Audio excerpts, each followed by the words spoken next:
لڑکا سیٹل ہوگا، نوکری ملے گی تب ہوگی شادی۔ گھر میں 10 لوگ ہیں، سب کھانا کھا رہے ہیں، ایک عورت پڑ جائے گی تو اس کے لیے لڑکا سیٹل چاہیے، نوکری چاہیے، تب ایک لڑکی آہر سے آئے گی، اور وہ لڑکی آتی ہے سارا ساز و سامان لے کے گھر سے آئی ہے۔ زندگی میں جیے گی کب؟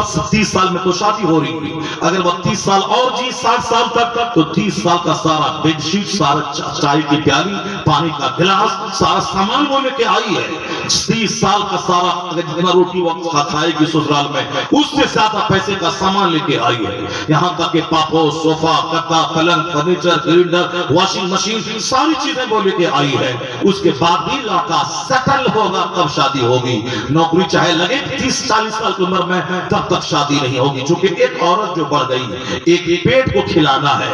یہ 10 لوگ کھا رہے، 5 بہن کھا رہی ہے، 5 بھائی کھا رہا ہے، ایک ماں باپ بوڑھے کھا رہے ہیں، یا 10 لوگ کھا رہے ہیں، کوئی سیٹلمنٹ کی ضرورت نہیں ہے۔ ایک لڑکی بڑھ جائے گی بہو، اس کے لیے لائف کا سیٹل ہونا چاہیے، نوکری ہونی چاہیے تب شادی ہوگی۔ چاہے اس بیچ میں 50 بار زنا ہو جائے، چاہے اس بیچ لڑکا ملے نوکری والا سیٹل لڑکا ملے تب شادی ہوگی۔ چاہے لڑکی اپنے سماج کے چھوکروں کے ساتھ یا اپنے کلاس فرینڈ کے ساتھ، بوائے فرینڈ کے ساتھ 3-4 حمل صدر ہاسپٹل میں جا کے گروا چکی ہوں، باپ بولتا میری بیٹی 18 سال کی گڑیا ہے، وہاں چور دروازے سے سارا تماشا ہو رہا ہے، ڈاکٹروں کی کلینک کے پیچھے سینکڑوں بچے ہیں جو اسی طرح سے سوکھ کے کتوں کی خوراک بن گئے، اسی طرح ناجائز بچے چور دروازے سے حمل گر گئے۔ ماں کو پتا ہے، باپ کو پتا نہیں، گھر گزر گیا، سماج گزر گیا۔ مگر شادی ہوگی تب جب لڑکا نوکری والا ملے گا، نوکری والا نہیں ملے تو کم سے کم کاروبار والا ملے گا،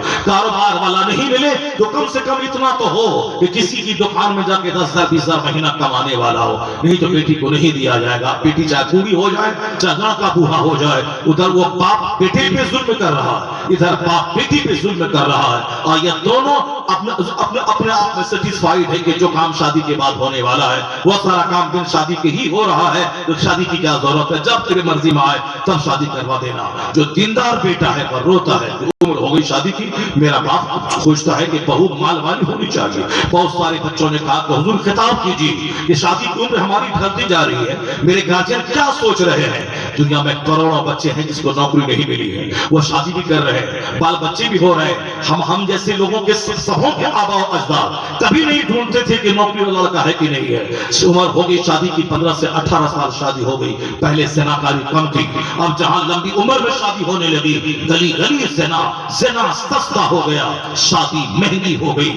زنا 1 روپیہ میں ہو رہا ہے، شادی 1 کروڑ روپے میں ہو رہے ہیں۔ یہ کیا ظلم ہم نے اپنے گھر والوں کے ساتھ کیا؟ شادی کے بعد عورتوں کو پھر ٹارچر، یعنی وہ بھی کھنکر یہ بھی کھنکر۔ اس کی جو اولاد پیدا ہوگی، اگر 2-4 سال لیٹ سے اولاد ہوئی تو اب لڑکیوں پہ تانا دینا ہے، اس ساتھ 5 آئی ہے، بچہ پیدا نہیں ہو رہا ہے۔ یہ نہیں کہ میرا لڑکا جوہر حیات گم کر چکا ہے، چور دروازے سے جوانی کی ساری طاقت کو لوٹا چکا ہے، یہ اولاد پیدا کرنے کے قابل نہیں رہا۔ میڈیکل ٹیسٹ میں لڑکی بھی لڑکے کی طرح بھی اکثر نکلتی ہے، تو بچہ پیدا کرنے والا جوہر اس کے پاس موجود نہیں ہے۔ مگر سماج کی وڈمبنا ہے کہ سماج کی ساری عورتیں اپنی بہو کو لالت ملامت کرتی ہیں کہ تمہاری وجہ سے اولاد نہیں ہو رہا، اب تم کو چھوڑ کے دوسرے سے میں شادی کروا دوں گی اپنے بیٹے کی۔ یہی سارا تماشا، جس شادی کی بنیاد حرام کام پہ رکھی جائے، مصطفیٰ کی سنتوں کے خلاف رکھی جائے، اس میں برکتیں کہاں سے آئیں گی؟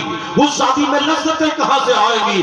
اس لیے اے مسلمان، فلمی شادی چھوڑ دے، کافرانہ شادی چھوڑ دے، ہندوانہ شادی چھوڑ دے، اپنی اولاد پہ رحم کر، اپنی بیٹی کو تباہی سے بچا، اپنے بیٹوں کو تباہی سے بچا۔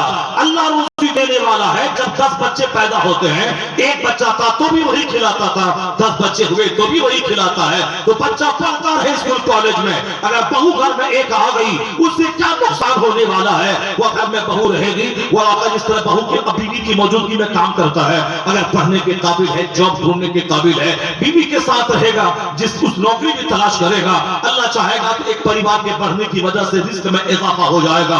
بہت سارے لوگ سماج میں ہے،